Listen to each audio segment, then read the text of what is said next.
सुप्रिया सुळे अजित पवारांच्या निवासस्थानी दाखल झालेल्या सुप्रिया सुळे आणि अजित पवारांच्या भेटीनं राजकीय चर्चांना उधाण आलेलं आहे। आत्ताची सगळ्यात मोठी ब्रेकिंग बातमी आहे। अजित पवारांच्या काटेवाडी निवासस्थानी जी आहे ती भेट घेतलेली आहे सुप्रिया सुळेंनी। भेटीचं कारण अजून गुलदस्त्यात आहे। आपण पाहिलं होतं की कालपर्यंत जे आहेत ते भाऊ आणि बहीण एकमेकांविरोधामध्ये प्रचार करताना दिसत होते आणि आता मतदानाची प्रक्रिया जी आहे ती पार पडते। आज मतदान होतंय आणि त्याच दरम्यान जे आहे दुपारच्या वेळेत ह्या दोन्ही भाऊ आणि बहीण या दोघांची भेट झालेली आपल्याला इथे दिसते।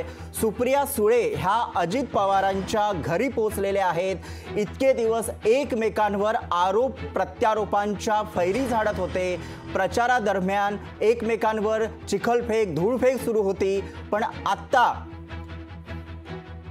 मी फिरत हे नेहमीच आहे आमचं रुटीन। त्यामुळे काकींचा आशीर्वाद घेण्यासाठी मी आले। मगाशी सुमती काकी भेटल्या। सुमती काकी प्रताप काका आले होते। प्रताप काका, सुमती काकी, आशा काकी, आमच्या घरातले सगळे जे वरिष्ठ आहेत त्यांचा आशीर्वाद नेहमीच घेतो। एकीकडे राजकारणाची जोरदार चर्चा आहे आणि नाही काकी आणि मीच आम्ही काकींनाच भेटायला मिळाले। काकींना भेटल्या अजितदादा पण घरामध्ये, त्यामुळे मी काकींनाच भेटायला आले। मात्र ताई तुम्ही अचानक दादांच्या घरी आला, त्यामुळे हे माझ्या काकींचं घर आहे। हो, नाही म्हणजे हे माझ्या काका काकींचं घर आहे। लोकशाही मराठी ऐका, पहा, जागरूक रहा।